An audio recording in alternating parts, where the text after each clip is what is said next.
Salutations à tous, c'est le frère Mota Mouanedi. Et aujourd'hui, encore une fois, par la manifestation de la grâce de l'Oba, le seul et l'unique créateur, par son verbe, par le deuxième, le seul enseignant mandatant cette époque, Zulu Lassan, on va aller dans Bible, Kalatambale, la Bible authentique pour cette exhortation. Donc, le livre de la vérité. Pour vous procurer Bible, allez dans les éditions zululassan.com, ainsi que pour procurer les autres rouleaux tels que Kalatan Dimsi, le livre mystérieux, le code révélé de la Bible authentique. Aujourd'hui, dans cette exhortation, on va aller dans le livre de Loma. Donc, il est connu sous le nom de Malachi dans les Bibles actuelles classiques, mais son véritable nom, c'est Loma. On va aller au chapitre 1 à partir du verset 1 jusqu'au verset 7. Et ici, le titre par rapport au passage, c'est « À vous, prêtres corrompus ». Donc, c'est un message que Loma avait adressé donc, dans des temps jadis aux prêtres corrompus. Mais ces paroles, ce qu'il a légué, ces messages, cet enseignement qu'il a transmis est toujours valide même à notre époque. Donc c'est toujours pour nous instruire, pour qu'on puisse marcher selon les lois et les recommandations du verbe de l'Oba. Et aussi dénoncer les mauvais comportements des corrompus, de ceux qui ne marchent pas selon le verbe, de ceux qui vont s'auto-proclamer comme des prêtres, mais derrière ce sont des corrompus, ce sont des personnes qui veulent l'argent, qui veulent dépouiller le peuple. Au verset 1, il est écrit « Oracle, virgule, parole du Mutatedi, l'entité à Tombouanibila, par Loma Malachi. » Point. Donc, c'est un oracle, donc c'est parole du Mutatedi. Mutatedi, c'est l'entité, c'est celui qui guide et qui intronise les initiés. Donc, c'est une entité du grand ordre des choses. Donc, et il s'adresse à Tombouanibila. Mais ce qu'il va Tombouanibila, donc c'est le peuple. Donc, c'était dans Wase Mutonga. Donc, dans les Bibles classiques, ils vont dire Israël, tout ça là. Mais c'est véritable nom, c'est Tombouane Bila. Mais est-ce que l'entité Mutatedi va s'adresser à tout le peuple? Est-ce que le peuple, même les non-initiés, vont pouvoir entendre, capter la fréquence du Mutatedi? Non. C'est pour cela, il faut un intermédiaire. Il faut un messager qui va transmettre le message, mais pas n'importe quel messager, il faut un messager connu. Et c'est là où Loma, donc par Loma, c'est Loma qui va transmettre cela. Donc, parole du Mutatedi à Tombouanibila par Loma. Verset 2, il est écrit. Donc, voici, ici c'est les guillemets. Donc, c'est voilà, les paroles du Mutatedi. Le verbe de tété vous a aimé, virgule. Donc, le verbe de tété, le verbe de tété, le verbe du créateur, le seul et l'unique créateur, Loba. Vous a aimé, virgule, dit Mutatedi, l'entité. Donc, le verbe de tété, le verbe du créateur, aime le peuple connu. Aime Tombouanibila. Donc, et vous dites, deux points, donc Tombouanibila, c'est le peuple noir. Ce sont des noirs. Il y a aussi d'autres peuples aussi. Mais ici, c'est à Tombouanibila. Et vous dites, deux points, en quoi nous a-t-il aimé? Point d'interrogation. En quoi nous a-t-il aimé? Mais qui répondent de la sorte? Qui disent en quoi le verbe de Loba, en quoi le verbe de tété nous a aimés? Donc,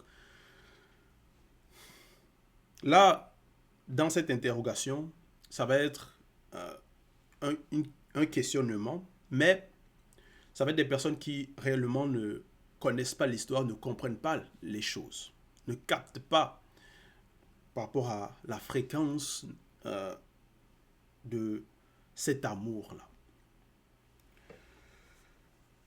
qui parfois ne vont pas concevoir cela.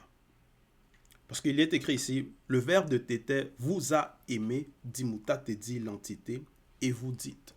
Ils répondent, ils disent, en quoi nous a-t-il aimé? Donc c'était ça leur sentiment, ce que certains ressentaient. En quoi nous a-t-il aimé? À notre époque, on voit les différentes religions. Plusieurs noirs sont dans donc, les fausses doctrines, adorer des faux dieux, ne connaissent même pas le verbe du Créateur, les lois et les recommandations du verbe de Loba, c'est-à-dire ils ne mettent pas cela en pratique. Ils vont adorer des faux dieux, des dieux des étrangers. Donc, ils sont dans l'égarement, dans la confusion. Ils ne savent même pas qui ils sont, d'où est-ce qu'ils viennent, ce qui a été fait dans le passé pour leurs ancêtres.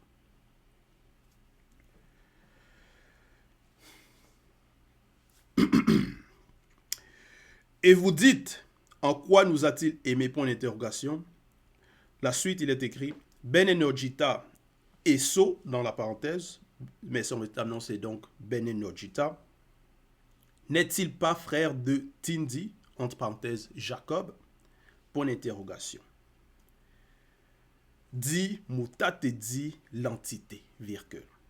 Pourquoi il y a cela? Pourquoi il y a par rapport à Tindip et Ben Enojita?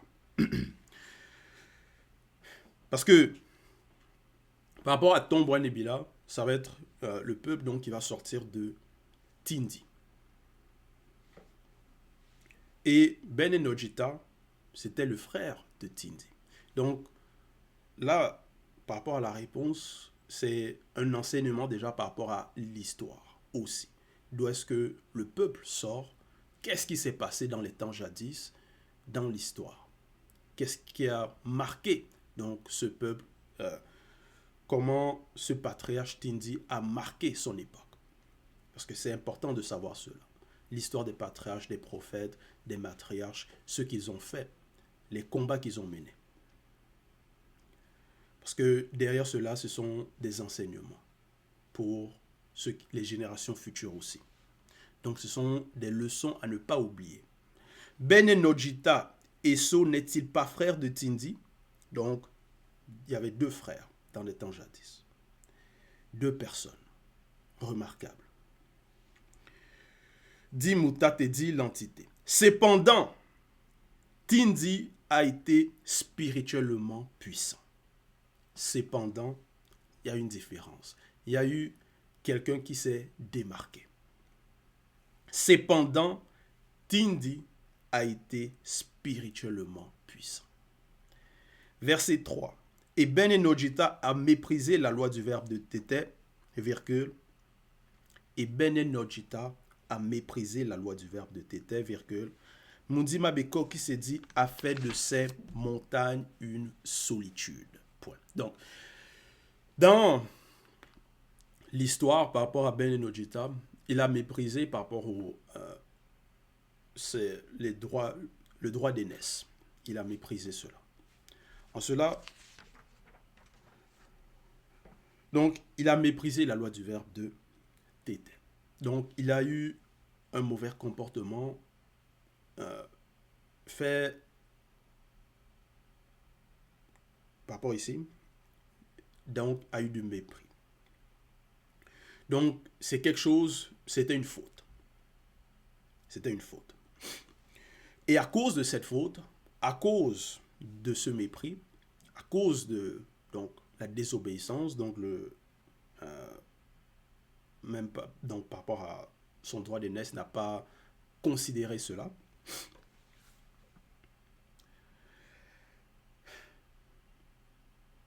Il est écrit, donc à cause de la faute, il y a eu des répercussions. Il y a eu un châtiment. Moudi Mabeko qui s'est dit a fait de ces montagnes une solitude.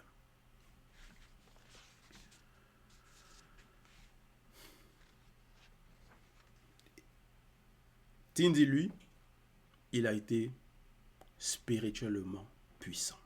Donc, c'est pour enseigner, pour montrer que s'il y a des choses qui arrivent, des calamités, des châtiments qui viennent du grand ordre des choses, il y a des raisons derrière cela. C'est parce qu'il y a des portes d'entrée qui ont été ouvertes. C'est à cause de la désobéissance qui fait que, par exemple, là au verset 3, a fait de ces montagnes une solitude. Mais on sait que par rapport à dans la suite, donc Ben Enojita, il a reçu la compassion. Donc, ce châtiment-là, c'était temporaire.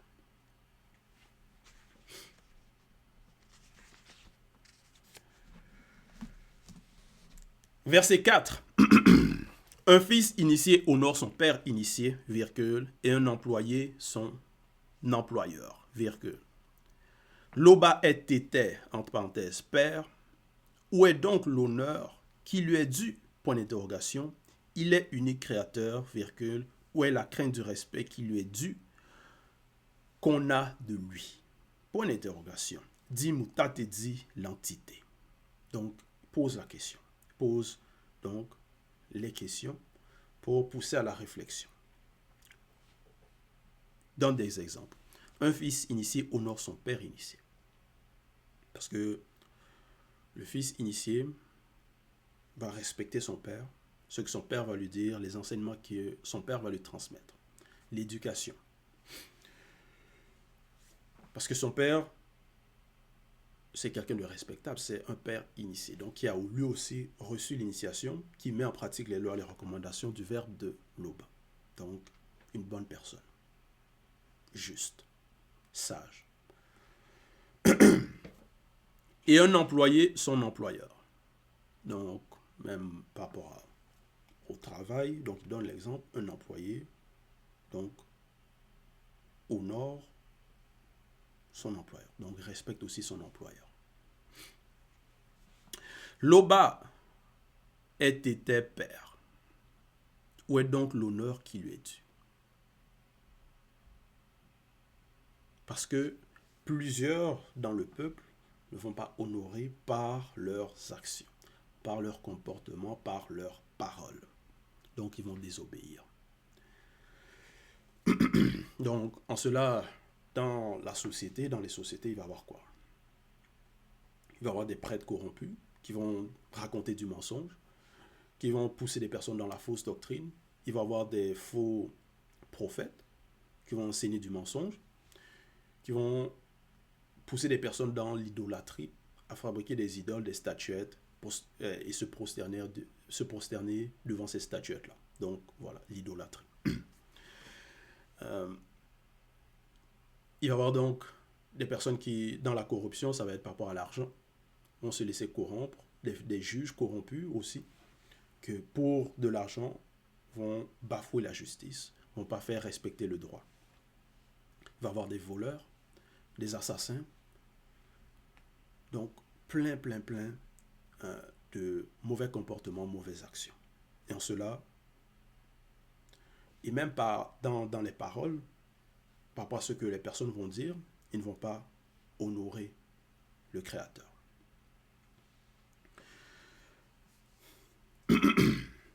Il est unique créateur, virgule, où est la crainte du respect qui lui est dû, qu'on a de lui. Point d'interrogation. Ils ne vont pas avoir la crainte par rapport à ce qu'ils sont en train de faire, comment ils sont en train de désobéir par rapport à ce qui a été établi, par rapport aux préceptes qui leur ont été donnés. Dit mutate dit l'entité. À vous, prêtres corrompus, virgule, qui méprisez le nom de Tété, virgule, et qui dites, deux points, en quoi avons-nous méprisé son nom? Point d'interrogation. Donc, non seulement ils vont mépriser, mais en plus, dans leur arrogance, dans leur confusion, ils vont dire, en quoi avons-nous méprisé? Donc, ils ne reconnaissent pas leur tort, où est-ce qu'ils sont égarés, où est-ce qu'ils sont dans la faute, mais ils persistent là-dedans. En quoi avons-nous méprisé son nom? Donc, ça va être comme les faux pasteurs. Si on les enseigne la vérité, on leur partage cette vérité. On dit non, qu'est-ce que tu racontes? C'est ce Jésus-là qu'il faut suivre. Donc, c'est ce faux Dieu-là qu'il faut suivre. Voilà. Parce que c'est des corrompus.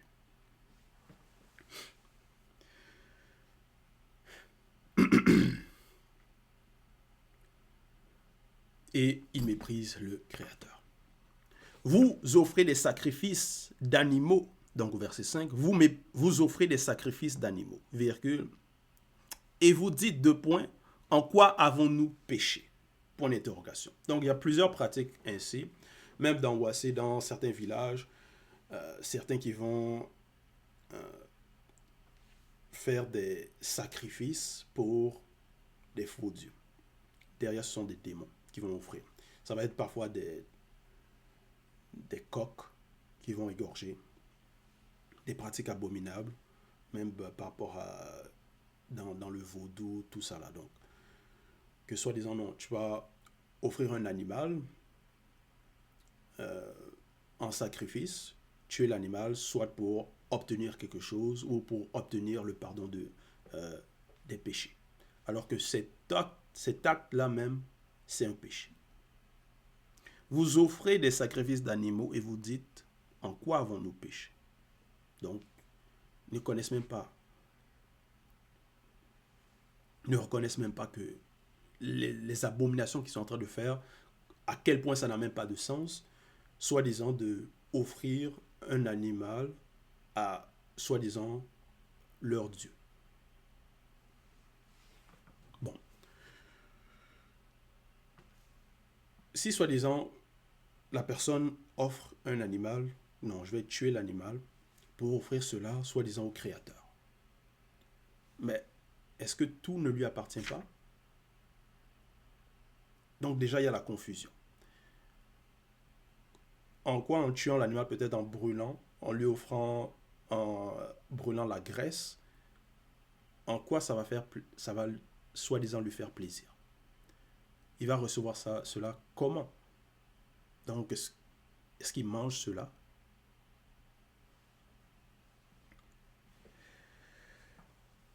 Est-ce qu'il est un homme? Donc, c'est là on constate non seulement la confusion, mais que la façon que les personnes sont en train de concevoir, soi-disant, leur créateur, ils sont dans la confusion. C'est un être, un homme, quelqu'un de sanguinaire, quelqu'un qui aime le sang versé, qui aime que non, tuer les animaux pour moi.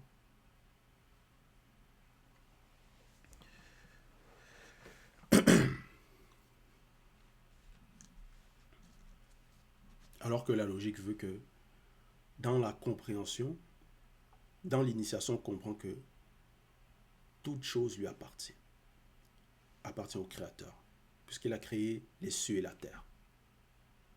Donc, on va encore lui offrir quoi? Tuer quelqu'un, tuer un animal, pour lui offrir encore quelque chose, comme si la chose ne lui appartenait pas avant. Et en plus, donc, quelque chose de mort, quelque chose sans vie, que tu ôtes la vie, pour offrir cela au Créateur.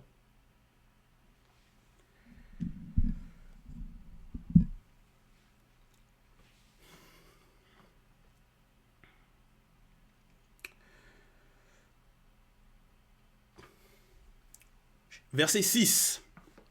Changez maintenant d'attitude, virgule. Changez maintenant d'attitude, virgule, pour que je puisse avoir compassion de vous. Voilà ce qui est demandé. C'est de vous que cela vient, de point. Vous recevrai-je favorablement, dit Moutat et dit l'entité. Verset 7. Le verbe de Tété ne prend aucun plaisir en vos actions. Point virgule, vos offrandes et sacrifices d'animaux sont une abomination, dit Moutat et dit l'entité. Point. Donc, c'est ça le message qui est transmis, l'enseignement, la loi. Ça, c'est l'éclairage, ça, c'est la sagesse, l'intelligence. Quiconque n'est pas d'accord avec cela est dans la confusion. Quiconque pratique offre des sacrifices d'animaux, il est écrit ici, c'est une abomination. Ça n'a même pas de sens. Et plusieurs, même ceux qui vont se dire chrétiens, tout ça là, peut-être ils ne pratiquent pas cela, Mais néanmoins, ils vont accepter que leur faux Dieu a accepté ce genre de pratique, a approuvé ce genre de pratique dans les temps jadis. Donc, en cela, c'est aussi une confusion.